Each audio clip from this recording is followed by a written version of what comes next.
तीन दोस्त हैं, राम, श्याम और बलराम। राम और श्याम किसान हैं और अपने खेत में टमाटर उगाते हैं, जिसका खर्चा उन्हें 2 रुपए किलो पड़ता है। बलराम का ढाबा है और वो राम से 4 रुपए किलो में टमाटर खरीदता है। 2 रुपए राम को बचत हो जाती है। लेकिन श्याम बलराम को सीधा नहीं बेच सकता। नियम के अनुसार वो सब्जी वाले अब्दुल को ही बेच सकता है। अब्दुल उससे 3 रुपए किलो के भाव टमाटर खरीदता है और बलराम को 6 रुपए में बेचता है। इससे बलराम को टमाटर 2 रुपए महंगा पड़ता है, लेकिन श्याम को 1 ही रुपया बचता है। श्याम का भी नुकसान और बलराम का भी। और बिना कुछ किए अब्दुल 3 रुपए कमा लेता है। किसानों से जुड़े केंद्र सरकार के बिल बस इतना कर रहे हैं कि अब्दुल को बीच में से हटा रहे हैं। और यही कारण है कि अब्दुल की सारी नाजायज औलादें इस बिल का विरोध कर रही हैं। हे मनुष्य, बाबा के दरबार में आओ तो घंटी बजा के आना। हेलो और नमस्कार मित्रों। राम, श्याम और बलराम का उदाहरण अगर समझ नहीं आया तो वापस जाकर एक बार फिर से सुन लीजिए, क्योंकि आसान भाषा में कृषि सुधार बिल यही है। हमारी जनता को समझ आ जाए इसलिए कहानी बनाकर सुनाना पड़ रहा है। वो हमारी जनता बहुत भोली है ना, कुछ भी अफवाह उड़ा दो यकीन करने लग जाती है और निकल पड़ती है सड़कों पर झंडा लेकर। और उनको डराने का काम इस कदर किया जा रहा है कि जैसे सरकार उनकी भैंस खोलकर ले जा रही हो। कृषि सुधार बिल ऐसी बहुत सी चीजें करने जा रहा है जिससे न केवल किसानों का फायदा होगा, बल्कि कृषि निवेश, कृषि आधारित उद्योग और ग्रामीण अर्थव्यवस्था को ताकत मिलेगी। आइए समझते हैं ये बिल आखिर करने क्या जा रहा है। सबसे बड़ा काम जो ये बिल करने जा रहा है वो है किसान और ग्राहक के बीच में से मंडी के बिचौलियों को हटाने का। बाजार की भाषा में जिसे आड़ती कहते हैं। अभी किसान मजबूर था कि उसे अनाज या कोई भी पैदावार बेचनी है तो वो केवल मंडी में ही जाकर बेचेगा।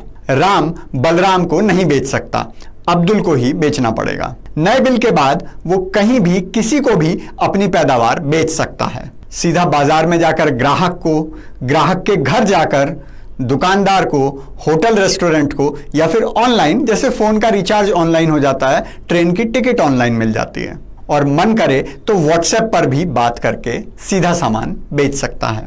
अब इसमें विपक्षी पार्टियों द्वारा जो सबसे बड़ा डर दिखाया जा रहा है वो है न्यूनतम समर्थन मूल्य यानी एमएसपी का। हिंदी में बोलें तो मिनिमम सपोर्ट प्राइस।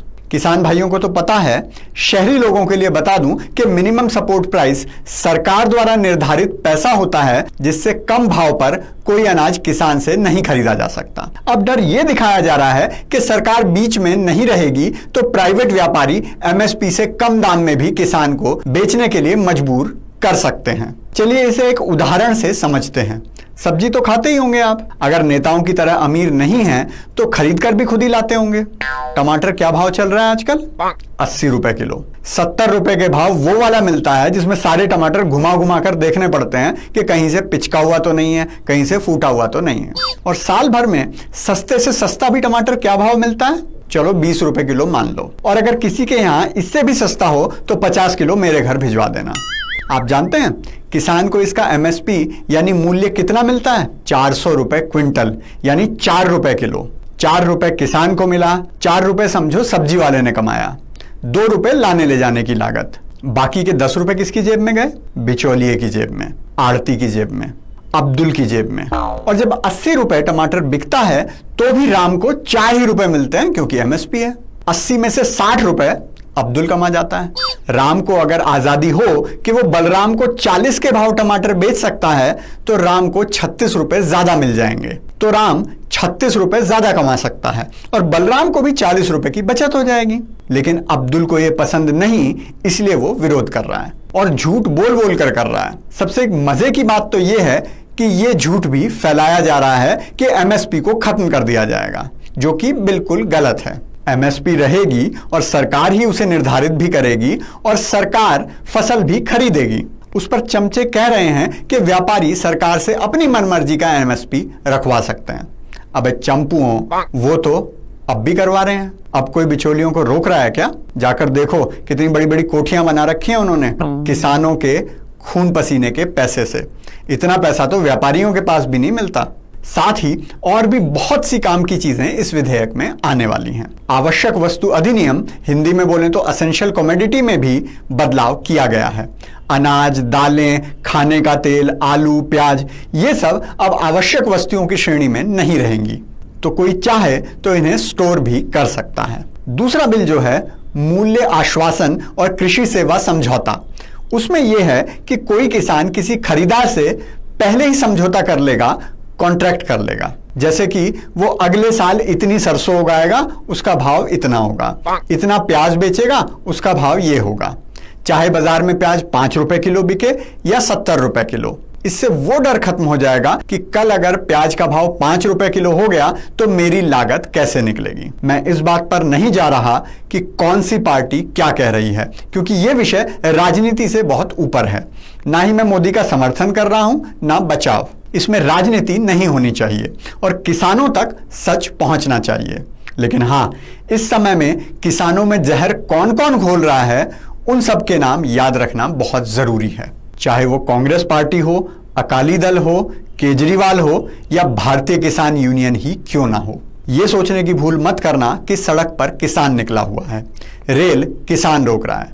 वो तो अपने खेत में फावड़ा चला रहा है और इसी फावड़े से वो मोदी जी के साथ मिलकर बिचौलियों को मंडी से बाहर निकाल देगा। बाबा का आज का ब्रह्म ज्ञान है किसान यूनियन वालों के नाम। देश का किसान ना तो भिखारी है और ना बेवकूफ। आज तक किसी सरकार में इतनी हिम्मत नहीं हुई कि बिचौलियों को हटा सके, नहीं तो उसे इतना विश्वास है कि जो फसल वो उगाता है उसे बेच भी सकता है और उसे सरकार से फ्री का पैसा भी नहीं चाहिए। वो अपनी किस्मत हर परिस्थिति में लिखना जानता है। ये देख लो।